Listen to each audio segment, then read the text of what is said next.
성령의 충만한 임재 안에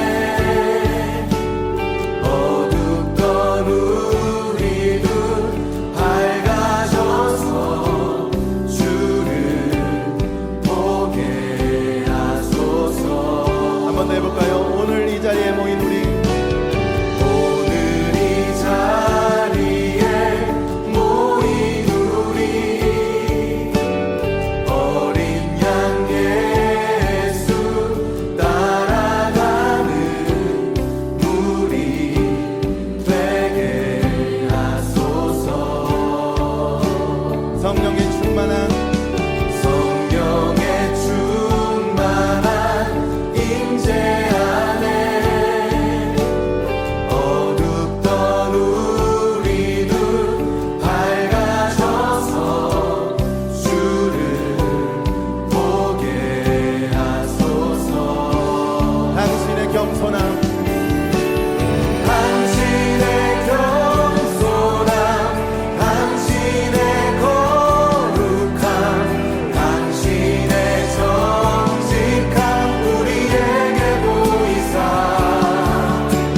내 안에 교만함, 내 안에 천박함, 내 안에 거짓됨 모두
벗어버리고 당신의 겸손함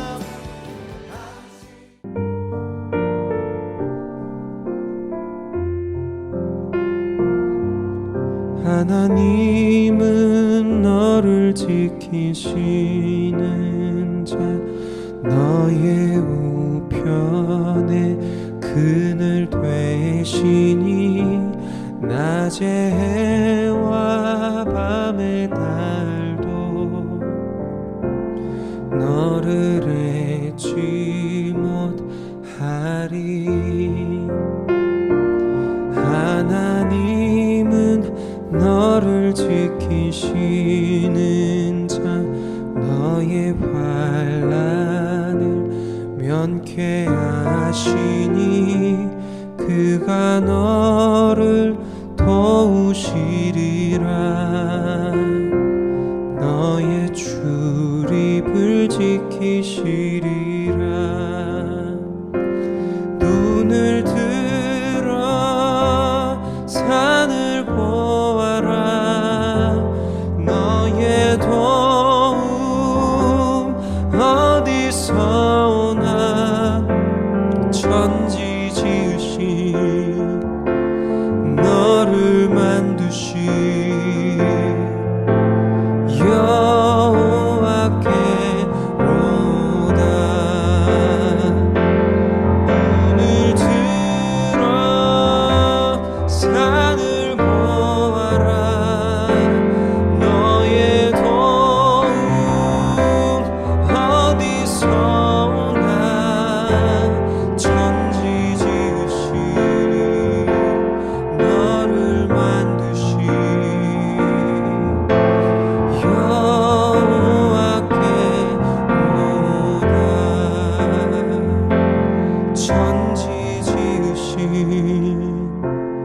너를 만드신 여호와께로다.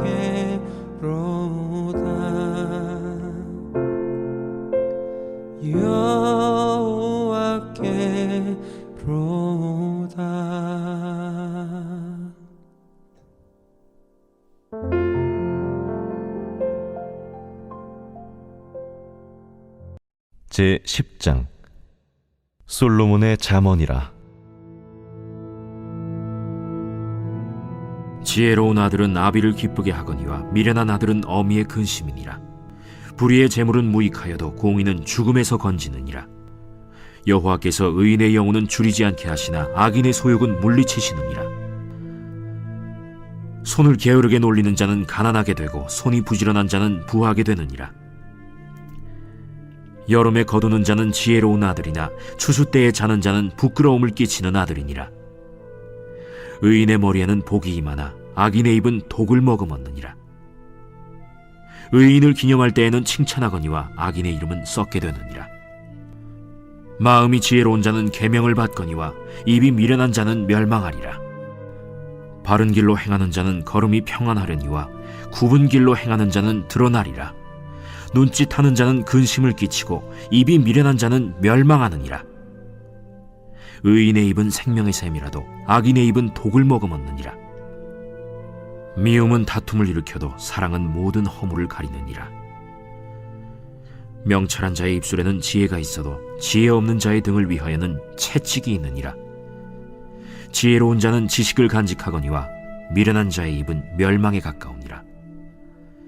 부자의 재물은 그의 견고한 성이요 가난한 자의 궁핍은 그의 멸망이니라.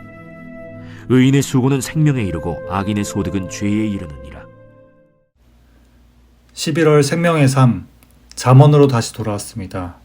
오늘 본문 잠언 10장 첫 부분에서 저자인 솔로몬은 잠언 1장과 같이 솔로몬의 잠언이라 라고 말하며 시작합니다. 솔로몬은 잠언을 통해 인생에 대한 이해와 그 인생을 다루는 지혜로운 태도가 결코 하나님을 믿는 신앙생활과 동떨어져 있지 않음을 말합니다. 그래서 잠언에서 말하는 지혜가 일반적인 지혜보다 조금 더 깊은 뜻이 있습니다.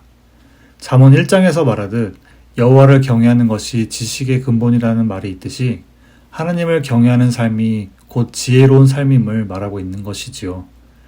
모든 부모님들이 자녀에게 바라고 있는 것이 무엇인가요? 뭐 있나요?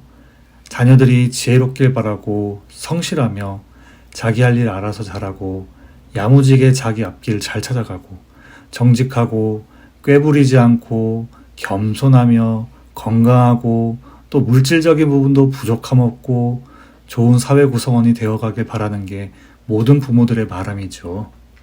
사실 하나님을 바르고 신실하게 믿는 것이 부모님들의 바람일 것입니다.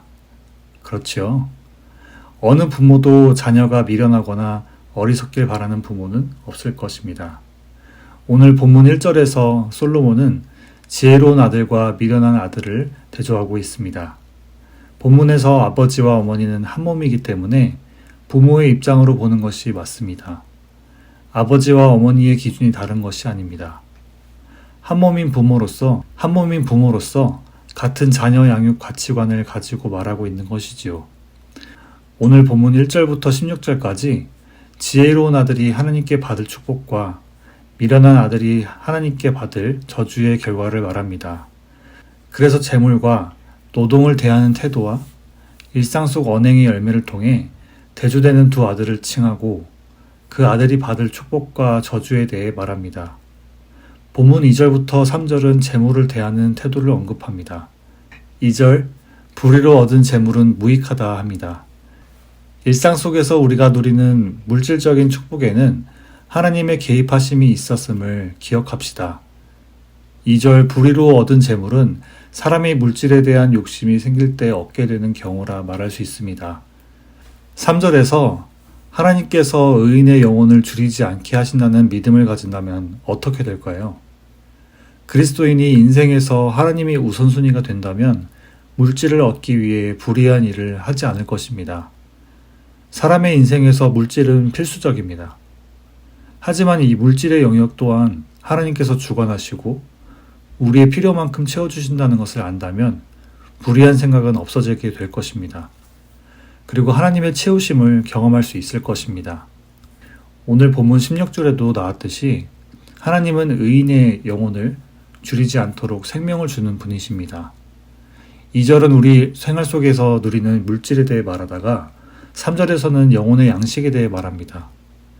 이것은 일상과 영적 생활을 구분한다기보다는 오히려 물질과 영혼의 양식이 깊은 연관이 있다고 보는 편이 맞겠습니다. 우리의 영적 생활의 채움은 하나님과의 바른 관계를 갖고 하나님의 주권을 고백하게 됩니다. 일상 속에서 하나님의 주권에 대한 고백은 일상 속에서 채우시는 하나님의 일하심을 경험하게 합니다. 영적 양식이 채워짐은 곧 우리가 의로운 방법으로 재물을 소유하고 사용할 수 있게 됨을 말하기 때문입니다. 의인의 영혼을 줄이지 않게 하는 것은 오직 하나님의 공급입니다. 하나님 한 분만으로 만족함을 얻게 하십니다. 요한복음 6장 자신을 참된 양식이라 고백하신 예수님이 바로 우리의 영혼의 양식이십니다. 하나님께서는 의인에게 영혼의 양식을 주시고 미련한 악인의 소욕은 물리치시는 분이십니다. 4절에서 5절 말씀은 게으름으로 이득을 허비하는 것을 말합니다. 지혜로운 아들은 하나님께서 주신 채우심을 허비하지 않고 또한 잘 간직할 수 있습니다. 물질에 대한 간직과 허비에 대해 지혜롭게 사는 의인의 모습은 어떤 모습일까요? 요셉이 이집트 총리가 되었을 때 이야기를 예를 들 수 있겠습니다. 하나님께서 요셉에게 꿈으로 이집트의 풍요와 기근을 알게 하시고 풍요에 대해 게으르게 허비하지 않고 다가오는 기근을 부지런히 준비하게 하셨습니다. 또 출애굽기 이야기도 있지요. 하나님께서는 출애굽한 이스라엘 백성들이 광야길에서 굶주릴 때 만나와 메추라기를 주셨습니다. 넉넉히도 아니요 그렇다고 부족하지도 않았습니다. 딱 하루 먹을 만큼 주셨습니다. 이스라엘 백성 중에 마음이 고약한 사람들은 내일 더 먹으려 간직했지만 다음 날에는 썩어버려 먹을 수 없게 되었죠. 이를 통해 우리가 알 수 있는 것은 무엇일까요? 하나님께서는 의인들의 사정을 누구보다 잘 아시는 분이십니다. 또한 의인들이 줄이지 않게 하시고 만족하게 채우시는 분이십니다. 그렇다면 오늘 잠언의 본문이 교훈하고자 하는 이야기는 무엇일까요? 재물과 말, 재물과 노동의 이야기가 뒤죽박죽 섞여 있는 것처럼 보이지만 저는 하나님의 지혜가 이 모든 주제를 관통하고 있다고 생각합니다. 그래서 오늘 본문을 통해 지혜에 대해 나누려고 합니다. 앞서 말했듯이 지혜의 근본은 여호와를 경외하는 것입니다. 창조주 하나님 섭리에 따라 사는 것이 바로 지혜인 것이지요. 앞서 나눈 5절까지의 말씀도 결국에는 단순히 열심히 노동해라 라는 말이 아닌 것입니다. 누가 하나님을 경외하는 지혜를 가지고 하나님께서 의롭게 여기시는 방법으로 부지런히 일하여서 오늘의 일용할 양식을 얻는 사람인지를 말하고 있는 것입니다. 그렇다고 해서 노동의 결과로 하나님의 축복을 얻을 수 있다는 말이 아닙니다. 누가 하나님을 경외하며 정직한 방법으로 노동의 결과를 얻는지에 대해 말하는 것입니다. 본문 6절부터 14절까지는 말에 대해 가르치고 있습니다. 여러분, 입은 하나고 귀는 두 개인 이유에 대해 많이 들어보셨지요? 말은 적게 하고 듣는 것은 배로 하라. 잠언이 말에 관하여 갖는 특징 중 하나는 말이 적을수록 좋다입니다. 경청은 지혜로운 행동이지만 수단은 정반대로 표현합니다. 10절에서 14절까지의 말씀을 보면 나와 있지요. 지혜롭고 의로운 사람들이 하는 말은 풍성한 사랑의 표현인 반면에 입이 가볍고 불의한 사람들의 말은 자기 자신은 물론이고 다른 사람에게도 문제를 일으킵니다. 의인은 마음이 지혜로운 자로 사람들에게 기념되어 칭찬받습니다. 그의 인생은 바른 길로 행하기 때문에 평안합니다. 그의 입에는 생명의 샘이 있어서 사랑으로 허물을 가립니다. 명철한 자이기 때문에 지혜로운 지식을 간직합니다. 마치 재물을 허비하지 않고 풍요로울 때에도 기근을 대비하여 간직하는 지혜로운 사람과 같이 말이죠. 반대로 입이 미련한 자의 모습은 어떤가요? 그는 의로움 대신 독을 머금고 멸망의 길을 걷습니다. 굽은 길로 행하며 자신의 행위가 얼마나 부끄러운지를 드러냅니다. 다툼을 일으켜 다른 사람의 허물을 덮기보다는 드러냅니다. 자기 자신뿐만이 아니라 다른 사람들의 길도 멸망의 길로 가게 하는 아주 나쁜 사람이죠. 여러분은 어떤 말을 입에 담고 싶으신가요? 사랑의 풍성한 말들로 사람을 살리는 사람이 되고 싶으신가요? 아니면 미련한 입술로 궁핍함을 초래하는 가벼운 사람이 되고 싶으신가요? 마지막으로 본문 15절 16절입니다. 다시 재물에 대한 이야기로 돌아오는데요.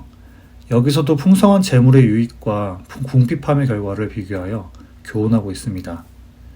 부자의 재물은 견고한 성 같아서 안전과 자원과 비참함에서의 보호를 제공합니다. 반대로 궁핍은 멸망으로 이끕니다. 오늘 말씀 시작에서 나누었던 불의의 재물은 무익하다는 구절을 다시 상기시키는 부분입니다. 정리하자면 지혜로운 사람은 하나님을 경외하는 사람입니다. 이 사람은 하나님께 의인으로 여김을 받는 사람으로서 하나님의 공급하심을 얻어 풍성한 삶을 살 뿐만 아니라 부지런히 노동하고 그에 합당한 결과로 만족합니다. 그러므로 지혜 있고 의로운 사람은 말조차도 하나님을 경외하는 언어를 둡니다. 사랑의 언어들로 자신을 풍성하게 하고 허물을 가리며 생명에 이르는 사람이 되지요.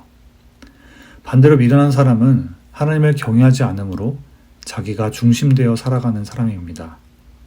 하나님의 공급하심으로 신뢰하고 기다리기보다는 자기가 중심이 되어 불의한 소득을 얻기 위해 욕심을 냅니다. 하나님의 공급하심으로 충분한 만족을 누리지 못하니 입에 독을 머금고 미련한 말들을 두어 멸망에 이릅니다. 이것이 바로 오늘 본문 15절 16절에서 다시 재물을 이야기하는 이유입니다.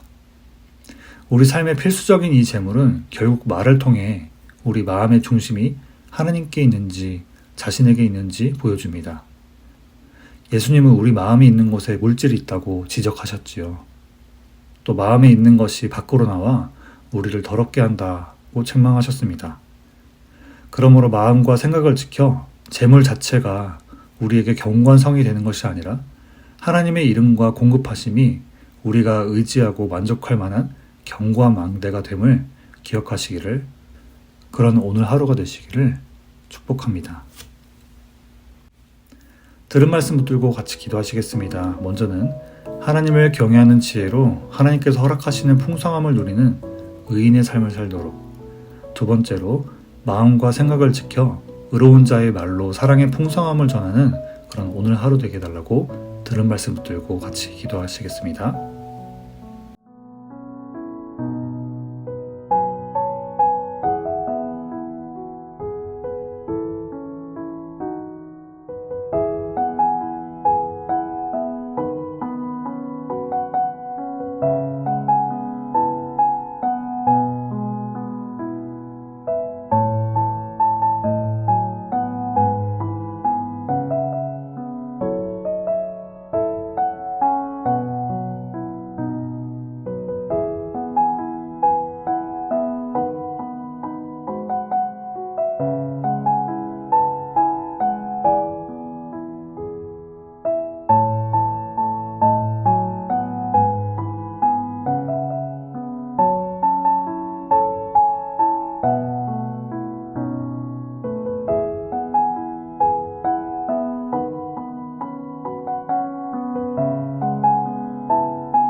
두 번째로 교회를 위해서 같이 기도하시겠습니다. V24 프로젝트를 진행하며 건축과 다음 세대를 섬길 일꾼들을 세우시고 온 성도가 한마음으로 힘쓰게 해달라고, 각 목장에서 예수님의 사랑을 풍성하게 누리게 하시고 복음의 일꾼들을 세우셔서 가정과 세상이 회복되게 해달라고, 마지막으로 육신과 영적인 연약함에서 고통받고 있는 지체들에게 하나님의 치유하심과 함께하심, 그리고 그 가족들에게 위로와 평안을 누리게 해달라고 교회를 위해서 같이 기도하시겠습니다.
마지막으로 세계와 선교지 위해서 같이 기도하시겠습니다. 이스라엘과 가자 지구 전쟁 그리고 우크라이나와 러시아 전쟁 가운데 하나님의 중재하심과 일하심을 보게 해달라고, 그리고 세계 여러 곳에 기근과 자연재해로 피해 입은 지역에 하나님의 회복의 역사를 경험하게 해달라고, 마지막으로 각 마을별로 후원하는 선교지 가운데 하나님의 채우심과 일하심을 경험하게 하시고 복음의 열매를 풍성하게 맺게 해달라고 이 시간 세계와 선교지 위해서 같이 기도하시겠습니다.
이제 함께 주기도문 하심으로 개인 기도하시고 6.19 온전한 예배를 마치도록 하겠습니다.